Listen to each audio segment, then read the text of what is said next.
And then we find a way to connect this institutional view coming from the fund managers with the private wealth view, which is much more complex, much more bespoke. Private credit is an improvement on the system that we had before, because the boom in private credit isn't an increase in credit overall. They're filling the void left by regional banks and Exactly. banks. You know, if one stopped the redemptions, the whole industry is going to stop. Yeah. It's why I don't particularly like the term semi-liquid, because it's not really semi-liquid if everyone can gate at the same time. We don't use that. And so if you serve the redemptions, you do your job, but also you fail your job at the same time, because you have a duty towards the ones who stay, by the way, to make the good investments at that time. But you get everything that you get in the Evergreen, but you get all of the advantages of the public market. I'm not comfortable about the idea of trading shares without the equipment of the listed markets. It's an information issue. The difference probably is that if you could buy the market in buyout, for example, you would never lose money. It's a pleasure to have back in the studio with me Cyril Demaria, who is affiliate professor at EDHEC Business School and head of private market strategy at Julius Baer. He'll need no introduction to our regular viewers. You were here, well, in fact, we did it remotely in February at the start of the year, so it's great to have you back. Thank at the end of the year. Oh, well, absolutely my pleasure. It was actually during that recording that I got the idea to write a book on private markets, which you've been very kind to help me out with, Invest Like a Barbarian. It's out imminently. But as we were just, thank you very much. But as we were just saying, over the course of that year, so much has changed in private markets. I feel like I could almost do a second edition now. And so this is what I wanted to talk to you about today, Cyril. I feel like we're living in something like an age of hyper-novelty when it comes to private markets, and just staying abreast of all the change is a job in itself. Maybe this might seem a little bit hyperbolic, but I almost feel a little bit like it's the same feeling I had before the global financial crisis, when there was so much change. There was a new record every few weeks, lots of activity. But the difference now, one of the many differences now, is that the activity in the market isn't the usual stuff. It's not the raising of funds, which is very difficult at the moment. It's not even investment. Exits are very difficult. It's more around asset accumulation, innovative capital formation, innovative structures. Am I being hyperbolic, or do you also see this rate of change to be really quite frenetic? We always saw a lot of innovation in the industry. It's an industry which is born out of innovation itself. I mean, private markets before the fund structure, for example, was more or less an anecdote or something people would do on the side, or that they would do because they knew an industry. And then the fund suddenly opened a new range of possibilities. And then as soon as pension funds were allowed, it opened another range of possibilities. So we see that there is this kind of bursts of innovations. And it's not unusual because it's an industry which is growing, right? The financial industry in general is growing at its own pace, but private markets has been always growing fairly fast compared to the rest of the industry. And it's sometimes gobbling almost a portion of an activity, like, for example, direct lending versus high yield bonds versus leverage loans. It's very visible that there is market share which is shifting from one corner to the other. So innovation is in a way driven by that, right? By this growth, by this push to specialization, to develop a new playbook, to be different and carve your own niche, which eventually will grow and become a little bit more mainstream. So there is some of that, right? And then there is market conditions. We are not at the peak of a cycle anymore. If we ever have been, it was probably before COVID or at COVID time, and now things are more, let's say, challenging. And so the industry is adapting to that. So the cost, for example, of credit is higher. The use of NAV-based financing and equity bridge financing is probably more reasonable than a certain time where it was growing very, very fast. So this innovation in itself was very visible. Now we see, for example, to address one of the concerns you were listing, where exits are slower, they're actually much more robust than what we read in the news. Oh, really? Yeah, especially in buyout, for example. But there is, for example, a need to get some cash out to probably give it back to fund investors. And so continuation funds, for example, have been booming quite strongly. And it's an innovation honestly, 5 years ago, barely any one of us had heard about the expression GP-led restructuring. Today, it's apparently, according to some early statistics, and it would have to be confirmed, but it would represent more or less half of the overall transaction volume on the secondary market, which is supposed to reach around 200 billion-ish of worth of assets. So, and it's from 0 to 100 billion within 5 years, right? So it's quite a drive. Let me just say on the continuation fund, I was in a strategy meeting the other day and someone asked what a continuation fund was.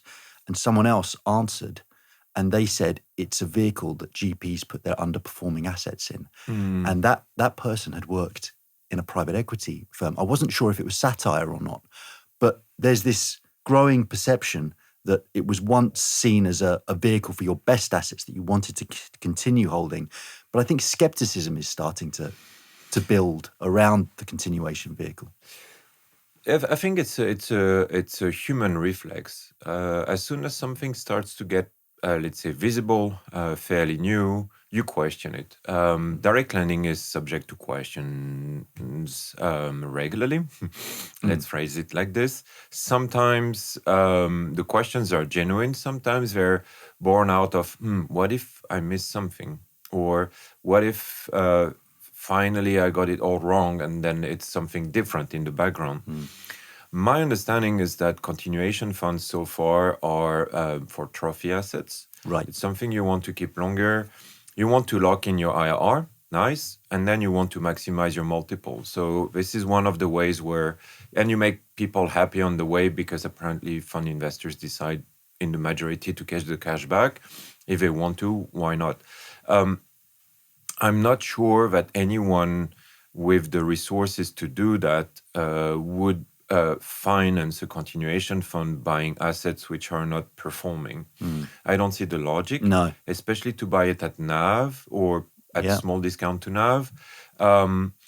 You would need to find someone who is providing significant capital without doing the work, and I don't know who would it be, to be honest. So there might be the this odd is one. encouraging. This is encouraging because I mean the concern with innovations is that there may be some misalignment of interests down the line. Yeah.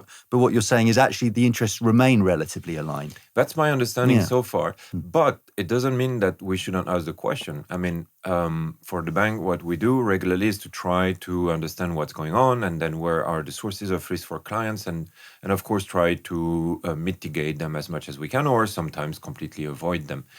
The risk is eventually that because it's already half of the secondary volume per year, that eventually it becomes so big, and then we start to see some assets which are transferred, which are not optimal or in a good shape, and because the mechanism would feed on itself and it would become like overheating. But so far, I didn't hear anything from that. I don't know everything, obviously. I don't have God's view, and then I don't know every single transaction, but I didn't hear anything along these lines. Do you think they're here to stay even when exit markets really start to open up? Do you think people will still use these vehicles? That's an excellent question, actually, because I was wondering, in a way, fund managers now have another tool in the toolbox. And if you have a trophy assets and you don't want to let go, that's a really useful one. But as soon as you get liquidity, why would you use this tool again? I mean, it opens so many questions, like why do you want to do it? It's probably fairly cumbersome to structure that. You have to talk to a lot of people. And so an outright sell is nice. It's clean, it's a track, it's an exit, no question, third party, majority of buyout exits are trade sales still. It's very, very clean, and for a track, it's a very strong signal. If you do an IPO, it's even sometimes better because it's a very clear signal. When you sell to a peer, it's already a question. It's the same industry. Sometimes we heard in the past, might not be very healthy. For us, it's a clear exit. But continuation fund, there is always this idea. Yes, there is a fairness opinion. Yes, there is an independent valuation from the people who put the cash on the table, but they're still, involved along the process. It's an exit without an exit in a way. So I think, for a track record, it's viewed differently by the community of the fund investors if you do more of a clean exit. So going back to this hyper novelty kind of aspect, in the old days, a fund manager would try and do a good job, and if the LPs were happy, they'd maybe raise a slightly bigger fund the next time. What seems to be happening at the moment, though, is that people are coming up with very innovative ways of gathering capital, whether it's from buying insurance companies or from the wealth sector. So it looks like the winners are those that are kind of thinking outside of the box, more than necessarily just their performance track record. Is that fair? A lot of fund managers are reaching a stage where now they're very large and they need to not only deploy capital at scale, but collect at scale. And so the old-fashioned fundraising process might be sometimes a little bit limiting, and they need to find dedicated pools of cash where they can somehow industrialize in a way. So the insurance sector is attractive because these are large pot of cash, and then the time horizon fits fairly well. Of course, it's regulated, so it has its own constraint. And if you're a manager where the philosophy is to generate these lines of strategies where you collect cash fairly fast and you can deploy fairly fast as well, this is probably a good match, right? But it's not the industry actually which invented that. I mean, Warren Buffett, as far as I understand, is coming from that background, right? It's an insurance pot which initially financed this investment strategy that is set up very successfully. That's my understanding. The private wealth part is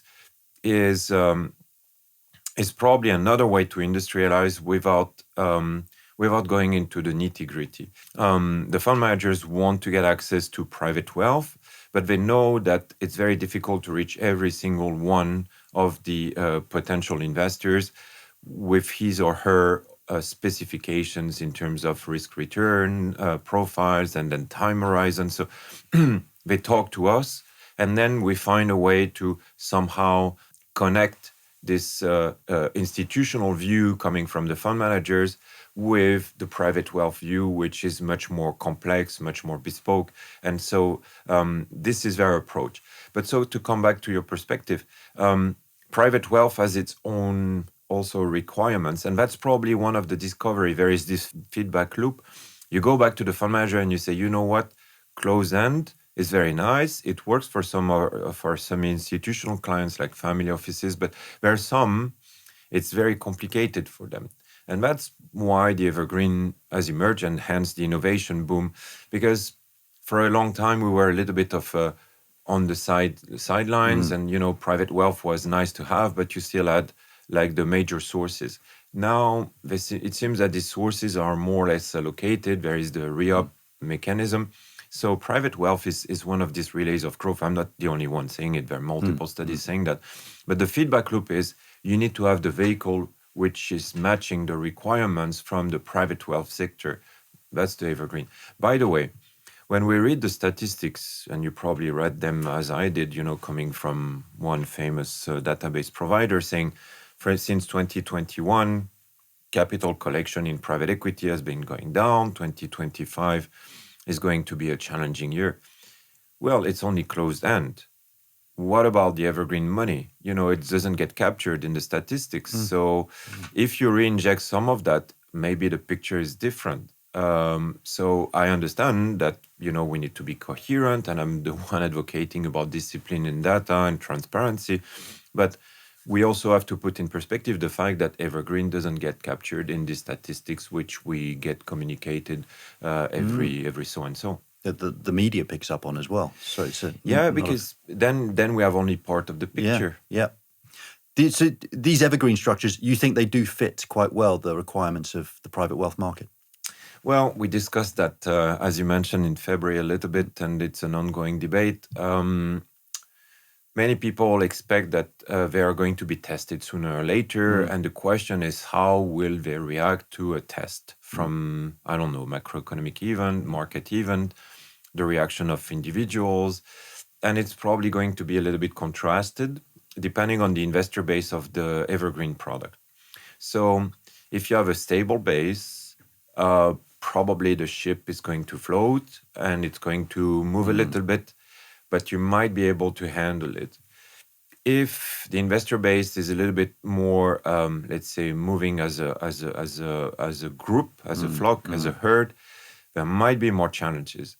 Now, a fund manager told me recently, if one stop the redemptions, the whole industry is going to stop.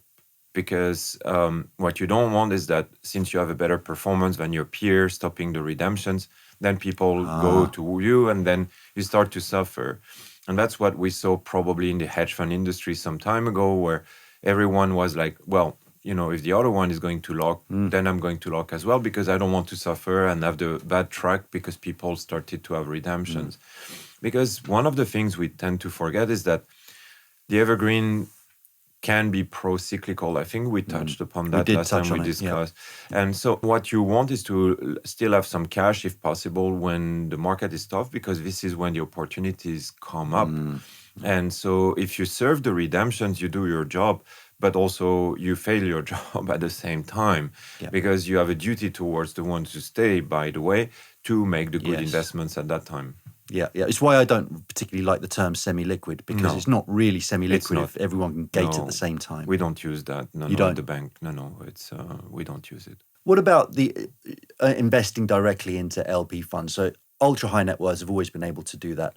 Has technology not made that process a little bit easier for people who are slightly less wealthy? So in a way, yes. You have platforms. I mean, we know the names. They offer access to feeders. So if you wish, it's like an interesting first step to get on the train, right? The first step was very high. Now there is an intermediate one. And if you're a little bit less sporty, then, you get a little bit of a lift. Having said that, once you're on the train, it's always the same journey, right? So you need to find a seat, and then, it's going to be a little bit long, and that won't change. You mean the capital calls and all of that stuff? It's still complex. Exactly. Right. And for a lot of clients, this is actually the real challenge. When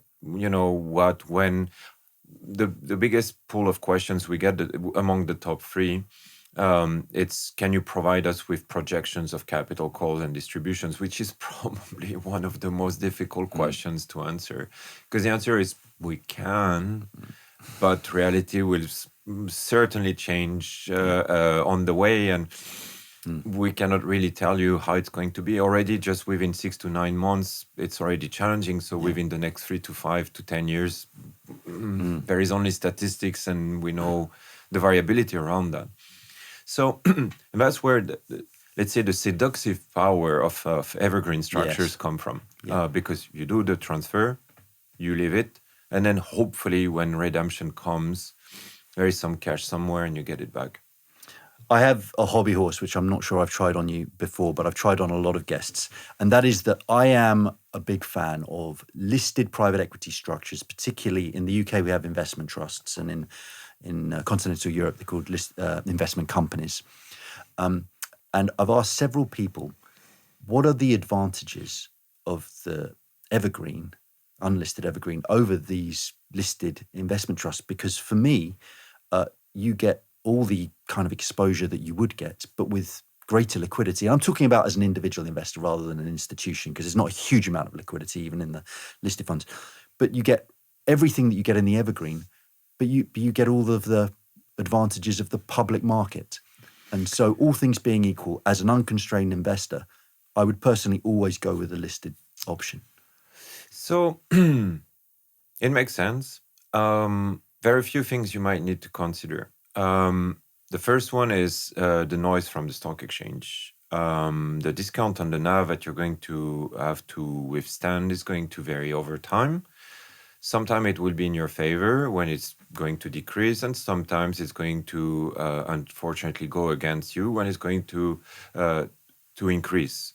So that's something you don't have in the evergreen. In the evergreen, you enter at NAV, you get out at NAV, right? And so basically your performance is the difference between the two. But the variability of the NAV is much lower than the variability of the stock price of a listed structure. So in that sense, for a lot of people, this predictability and the fact that it mostly goes up is a very positive feature. Listed private equity, unfortunately, and it's been studied quite a few times, has this very strong correlation with the evolution of the indexes of stocks in general. It's above 0.7.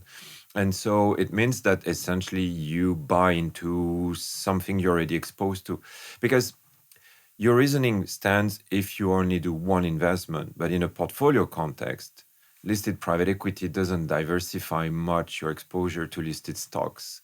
And that might be one of the reasons why you want to invest in private markets. So in that sense, Evergreen is a kind of anchor. It stabilizes the boat, and then you get this progression of NAV. Then you have like this range of possibilities. One is listed private equity, one is unlisted Evergreen, and another one is the closed end, right? So depending on your expectations, your sophistication, and your time horizon, you can choose which one you prefer. I completely buy all that, and it's great that there are different options available to people. I think, though, that I would still prefer listed private equity because the advantages that you have outlined, for me, they feel a little bit like bureaucratic advantages that are tinged with modern portfolio theory that views risk more as volatility that can be diversified through uncorrelated assets rather than just the risk of not getting the return that I want to get. And if over time, a listed private equity company will be highly correlated with the performance of the underlyings. If the markets are efficient and I would say investors in the listed structure eventually, let's say, realize what you just said, that holds true. My answer holds true if you assume that redemptions are going to be paid. So there is always a if somewhere, right? And so you choose your instruments because you believe that this instrument is going to behave in a certain way. You can have the instrument right, but if the market, for whatever reason, doesn't go logically, then you've been wrong-footed, and it's a bit sad because then you were right in theory, you were right in practice, but then the market says no. Yeah. The market can stay irrational longer than you can stay solvent.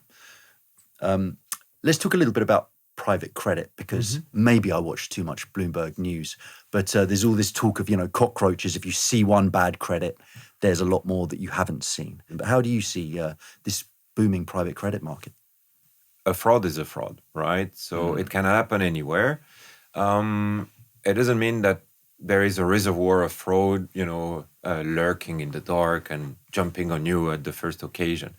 Having said that, if we look at the data, the market is under stress in the sense that the default rate is very much in line with the historical default rate with the proxy that we're using. So that's a very big caveat. We're not talking about direct lending, we're talking about leverage loans. But so the historical default rate is around 1%, and we're slightly above that, right? But if you look at liability management exercise, which is the whole let's say, review of existing loans to try to adjust them without going into default, then we are much higher. We're around 4-ish%, whether in the US or in Europe. So it means that there is tension, but it's not illogical. These loans are under strain because the base interest rates are high, and the spreads are still significant. They have been compressing. We've read about that. So the loans are under stress. Now, bold statements are what they are. I won't comment on that, but it's not new that there is stress in the system. And the key question is, are we comfortable with extending, with reshuffling, with reviewing? Apparently, yes, because it happens. And the lenders, let's remember that the lenders themselves have to either deliver a track record to continue to raise money or to collect it, or in the case of leverage loans, to continue just to have a job. So there is a bit of discipline. And there is another fund manager who went on the record saying exactly that, saying, governance is a little bit different in the direct lending sector because we are not just here to pass the bucket to someone else and structure loans. We actually hold them and we have to live with them until the very end. So we eat our own food, right? So direct lending might not be completely superior, and it's not that you have a class of geniuses who only do direct lending and then leverage loans and high yield bonds are done by very different people. They're all extremely smart. It's just that in one case, the idea is that should I do it knowing that I will have to live with it for 3, 4, 5, 6 years, and then what's going to happen if there is a problem? Yeah. There is also this idea that the longest, the fund managers who have the longest track record have also these recovery teams, and somehow they have been through the drill, right? In 2008, in 2020. And so the recovery rate is supposed to be higher than if you just do credits and then act like a credit holder when things are going well, but you're not necessarily equipped when things are going wrong. Another thing which we have to witness as well is that the nature of the collateral might change over time. So for example, what we know is that direct lending is exposed at 1/3 to IT. So the question is what kind of collateral do we have here? Is there any asset? Is there any, let's say, in case of recovery, how much can we recover against a loan, for example? Because these are maybe asset-light firms. If they're not going well, what's the value of the company in case of exit or sale, whatever we want to call it. Whereas if you have like a traditional business with maybe some sort of machines, which have, that's also, so historical data is helpful in our industry, but we have always to put it a little bit in perspective. Yeah. So I accept all that. I'm personally very bullish about private credit because, of course, you can make bad credit decisions and underwriting standards can slip. But that's not really what worries me about a financial system. I worry about misalignment of incentives and systemic risk. And as far as I can tell, private credit is an improvement on the system that we had before. Because the boom in private credit isn't an increase in credit overall. They're filling the void left by regional banks. Exactly. Banks. Yeah. So we've been looking at that at the bank about the systematic part. That's part of the recurring questions we get as well. And we found some connections because this is a system, right? It's not in the direct lending doesn't function in vacuum and then, completely isolated from the rest. So our conclusion was that there is probably a connection because direct lending funds are probably leveraged. And so this leverage has to come from somewhere. So it's possible that in case of problem, the leverage in the direct lending fund might, spill over. But then for that, you would need a loss ratio, which is dramatically by a magnitude bigger than the historical data, right? So it's not like we're leveraged at 99%. Debt to equity ratio in the BDCs is capped at 2-to-1. So you have $2 of debt for $1 of equity. So it means you need to lose 1/3 of the fund, right, to actually start to bite into the leverage. Is it? And you will need to lose this 1/3, right? So no recovery. Right. Yeah. So it's possible, of course. There might be a blow up from one of these BDCs, and then everybody will get scared, and there will be reflexes, and then contagion. Of course, and then, okay, fair. But in a standard direct lending fund, I mean, if you have 1-to-1 in terms of debt to equity ratio, that's probably the maximum. And then again, how much, will you recover in case of issue? I mean, because they're not doing 1 or 2 loans, it's usually a fairly diversified portfolio, right?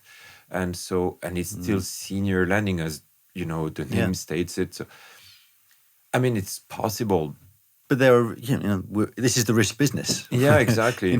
I sometimes think, it used to be called shadow banking private credit, but I kind of look at it and I think, well, it's no more or less opaque than regional banks giving out, loans and creating credit, and the fact that they're doing maturity transformation and, fractional reserve banking is inherently leveraged.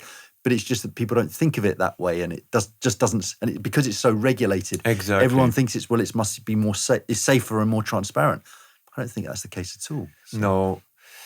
So that was one of the possible issues. The other one is, what if the banks keep a portion of the loans that they do on their balance sheet, and then one of the loans goes down? okay. Then okay, fair enough. But as you said, that's the risk of doing business, and nobody forces them to do that. So in the case of the two names which are floated all the time, these were unsponsored deals on top of that. So the due diligence was only done by the lenders. There was no buyout operator involved. My understanding is that the biggest share, if not most of the loans in direct lending, are actually sponsored transactions. Yeah. Does it mean that you're safe? No, you still have to do your job, because the equity provider will, of course, do his job and maximize his own, utility. So as a direct lender, you have to also maximize your own, and you have to negotiate the terms, etc. But the interest of the equity provider is not to lose his or her money, and they're the ones who will lose in case something goes wrong. So the missing portion, if it's not yours, it's theirs, right? So there is also this, as you referred to, this incentive to let's try not to lose money first. And I think that's the motto of one of the largest buyout operators on the planet. I want to talk to you about AI. It's such a big topic, though. It's disrupting the world in many ways, but it's also disrupting the world of private markets and finance. And I'm kind of schizophrenic about it. Sometimes I think this is the fourth industrial revolution and it absolutely merits all of this hype. And sometimes I think this looks like a giant financing Ponzi scheme with lots of risks. And I think possibly both can be true at the same time, because industrial revolutions take quite a long time to work their way through. And in the meantime, everyone's getting very excited about it. I saw a statistic yesterday, which is that 60% of venture capital investments so far this year have been into AI. A unicorn used to be a startup worth $1 billion, but if you're not worth 10 billion, then probably no one's heard of you outside of your hometown. It feels to me somewhat frothy. But then that is the nature of venture capital. You have the classic hype cycle. Are you seeing much interest in venture capital from your clients, and how do you feel about the venture capital space at the moment? So there is a lot of interest from the clients. They want to talk about it, they read about it. There is always this idea that they might miss out, and they will, beat themselves up because they saw it happening in front of their eyes and then they stayed on the sidelines. At the same time, it's tricky because you can identify something and, have everything right until the last mile, and then the last mile derails the whole story. The reality is that this sector can be, let's say, addressed through multiple instruments. You have listed instruments, we know the names. You have the infrastructure play, and then you have even the direct lending play, because someone has to lend to build these data centers. And then ultimately you have venture capital. So the choice of the instrument, of course, matters a lot. And then it depends what you want to achieve. I think there is a bit of a simple approach, which is like, I want to find the equivalent of fill the blank for artificial intelligence. And so I want to be in the big success, which will be a multi-billion-dollar business in the future. This is really challenging. It's not necessarily the first one on the market which will win. There was a very famous paper in the MIT Technology Review, which was entitled, "There is no first mover advantage," for example. And I think it says it all. So you can be right on a lot of things, but then, you're the one in the competition which faces the wind, and then the ones behind are waiting in the wings to take over and then eventually win. And so it's not that easy. The other thing is there is a lot of ways for a technology to play out. We tend to forget that it's not necessarily the paying version which will win. It might be the open source version. There are a few attempts from different players. So you can be wrong on everything, and ultimately it turns out to be a business which is structured completely differently than what you were expecting. The venture industry, as you mentioned, is prone to cycles, and it's because innovations comes in wave. But also in the venture industry, you need to team up. It's a cluster industry, right? In buyout, you buy the business, you can do a club deal. By the way, that's one innovation we don't hear about anymore so much. But besides that, you won't syndicate your deal with 10 of your peers who are actually, by the way, also your competitors. In venture, the nature of it is that eventually you will have to do a club deal by construction and team up. And so if you don't belong to a cluster, it's going to be very, very hard. Either you have very deep pockets and you're really good at what you're doing because you will be one of the few, if not the only brain around the table besides the entrepreneurs. And then you really need deep pockets. In this industry that we have been discussing, the so-called artificial intelligence industry, it builds on an existing infrastructure dedicated to software, IT, semiconductors. So the clusters are pre-existing and the whole infrastructure is pre-existing. So it's easy to plug it there. And by the way, this industry is very good at collecting a lot of capital. And it comes up that artificial intelligence is a capital-intensive industry, right? And that's one of the major change, because you were referring to these statistics earlier, which I've read as well.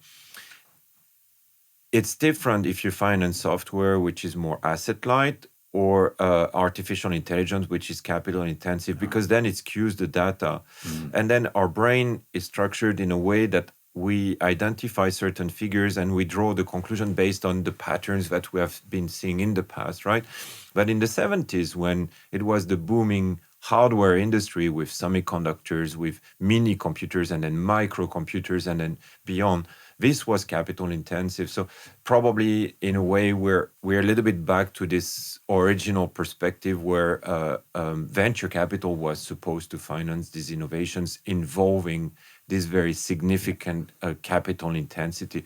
The difference probably now is that the hardware is not the support of the innovation, in the sense that, yes, NVIDIA is innovating and all the likes, but the innovation happens on the upper layers, which are using this hardware. This is where the innovation lies. But the capital intensity is still there because you need the equipment. And what about the trend of staying private for longer? So we're seeing lots of AI startups, but other businesses as well, that would have, I guess, in another era, gone private by now, gone public, sorry, but now they're still private. Do you see a situation where we see some kind of strange hybrid between private markets and publicly trading markets, where more and more people can get a small piece of these very, very large kind of unicorn businesses that have never known the public world? Private and public markets are living in symbiosis, right? And if one tries to do the work of the other one, it's not adapted. I'm not comfortable about the idea of trading shares without the equipment of the listed markets. So information, transparency, fairness of treatment of all investors and all of that, because the reason why they exist today is because we learned the hard way in the past that it was necessary. So if you try to dismantle all of that, you actually pile up risks, and I'm not sure it's very healthy. The other thing is that there is a discipline in the listed market which is very healthy. Ultimately, I mean, we can criticize, excesses, reactions, maybe sometimes some herding effects, which have been documented by the academic literature. But ultimately, it's a very rigorous, disciplined process, and it has a lot of virtues. And if private markets somehow try to do everything, I'm not sure it will be very healthy on the long term. The stock exchange is necessary, even just for that, to be able to value assets. And we know that, for example, fund managers are very good at it, but ultimately the real true discipline comes from an IPO or a trade sale, which is usually from companies which themselves are listed, for example, or have a connection to the listed markets, which create this kind of intrinsic discipline. So if you want to trade shares, from a non-listed company, the question is, do you have the relevant information to do it? And my educated guess is that very often it's not the case unless you have access, for example, to the shareholders agreement. Because what we're talking about is shares usually which comes from the venture sector, right? If you're in a buyout, you're not going to trade 5% of your company on the secondary market of whatever non-listed shares that we want to consider. You sell the company or you don't. So it's a venture business then. But then if you don't get access to the shareholders agreement, you don't know what effectively you're buying, right? You think it's a tomato, but there are different kind of tomatoes. And if you want to do a sauce or, a salad, maybe you want to consider different kinds of tomatoes. And the governance won't be as strong if there's not that oversight. Yeah. And the price per share varies a lot. If you have a preferred share or a common share, it's not the same share. It's not valued the same. It doesn't have the same rights, etc. So then you start to enter a very, very challenging environment. I had a call with a friend recently, and there was this idea that maybe there should be a trading venue for the private market shares so that people can, exchange, etc. And I try to explain it's a plumbing issue here. And the plumbing is not the issue. We have the technology. We have been mastering it. It's really well done. Brilliant people have set it up. Listed markets work. It's really brilliant, right? It's an information issue. As long as we don't solve the information issue, then there is no point of trying to do that because it's a source of problems. Right. And information costs a fortune to be produced. That's why we do due diligence. It takes 6-9 months. We have extremely brilliant people doing it, that it costs a lot of money. And we do it once, right? We don't do a due diligence every quarter. Yeah. No, we don't. And so you get the reporting, but the reporting is an update on the due diligence that you've been performing. And we know that after a while, regardless the time we spend, the boards we attend, we are still losing ground in terms of quality of information. And then there will be a point where we need to sell this asset, and the person on the other side doing then the due diligence will discover things that we didn't even know, even though we did our due diligence and we sat on the board and we read the monthly or quarterly report. This discipline of the listed world is great because it produces high quality, frequent information, which is verified by a lot of people. And this is very healthy, and that's why we need to keep it. Standing back a little bit and thinking about private markets returns, because that's what we're in this business for good returns. I heard recently that so far this year, and we're nearly at the end of the year, 80% of fund managers, and I mean public market fund managers, have underperformed the index. When beta is that good, why bother with alpha type thing? And this leads me to think, well, private markets returns, looking back at this period, are going to look pretty uninspiring, aren't they? It happened in the past. I mean, you cannot always win. The difference probably is that if you could buy the market in buyout, for example, you will never lose money. That's one difference.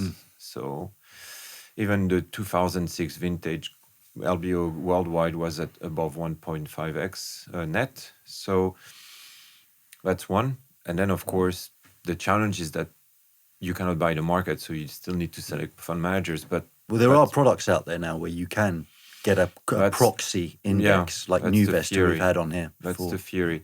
That's one. And there are times where probably, the public market equivalent will be better and in favor of the listed stocks than the industry.